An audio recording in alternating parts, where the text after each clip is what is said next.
আজকের বৈঠকটা এটি ঐতিহাসিক জায়গা। ডক্টর শ্যামাপ্রসাদ মুখার্জির নেতৃত্বে 1946-এর 4 এপ্রিল থেকে 6 এপ্রিল 6 এপ্রিল এখানে পশ্চিমবঙ্গেও ভারত ভুক্তির রেজুলেশন পাস হয়েছিল, যার মূলে 1947-এর 20 জুন আমরা বাঙালি হিন্দুদের হোমল্যান্ড পেয়েছিলাম এবং আমাদের পূর্ব পাকিস্তান অর্থাৎ পাকিস্তানে তদানীন্তন আজকের বাংলাদেশে যেতে হয়নি। আমরা পশ্চিমবঙ্গে ভারতে বসবাস করছি আজকে। বাবা তারকনাথের দর্শন করতে পারছি, বাবার মাথায় জল ঢালছি, প্রণাম করছি, কপালে চন্দন লাগাতে পারছি। ঐতিহাসিক জায়গা।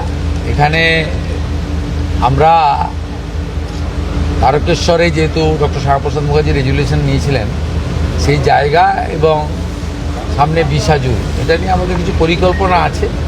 যেহেতু আগামীকাল ক্যাবিনেট আছে, সেহেতু ক্যাবিনেটের আগে আমার পক্ষে মুখ্যমন্ত্রীর পক্ষে কোনো সিদ্ধান্ত ঘোষণা করা ঠিক নয়।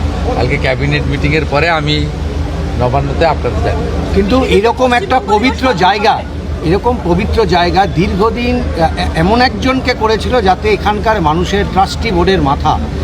এখনও ট্রাস্টি বোর্ড ডিফাঙ্ক হয়ে আছে। আমি আজকেই মাননীয় মন্ত্রী অগ্নিমিত্রা পাল এবং প্রধান সচিবকে নির্দেশ দেব যে এখানে একজন এডিএম আছেন অনুজ প্রতাপ, তাকে আমরা প্রশাসক করছি। যেহেতু শ্রাবণীমালা সামনে, শ্রাবণীমালাকে কেন্দ্র করে এবারে সরকার এই বাবা তারকনাথের তারকেশ্বরের যে পবিত্র ভূমি, এর যে শ্রাবণীমালায় যে ভক্ত আসেন, তাদের জলযাত্রীরা আসেন, তাদের সুবিধার জন্য একটা বড় ব্যবস্থা নেওয়া হচ্ছে। এবং আশু তারকেশ্বর মন্দিরকে কেন্দ্র করে আমরা কিছু কাজ করব। প্রথম তো ওই পবিত্র পুকুর পাড়ে সব রং করে রেখেছে, রঙের কালার তো পরিবর্তন আগে করা দরকার। ওগুলো ঠিক আধ্যাত্মিক বা সাত্বিকতা বা আমাদের সংস্কৃতির সঙ্গে মানানসই রং নয়, ওটা আগে করতে হবে। চোখে লেগেছে।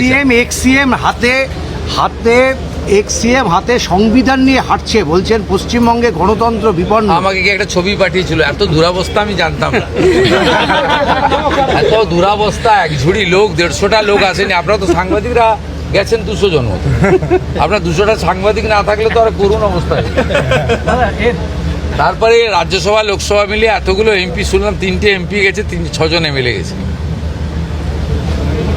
ও দলটার অবস্থা ফলতার মতো হয়ে গেছে। কোনো বিধায়ককে 20 বার পর্যন্ত ফোন করছেন যুবরাজ সেই দলের কোট আনকোট, যে তারা অসুস্থ শুনেছিলাম। ফোনে করেছেন এরকম। অসুস্থ হলে ফোন করা যায় নাকি? স্যালাইন টেলাইন কিসব চলছে?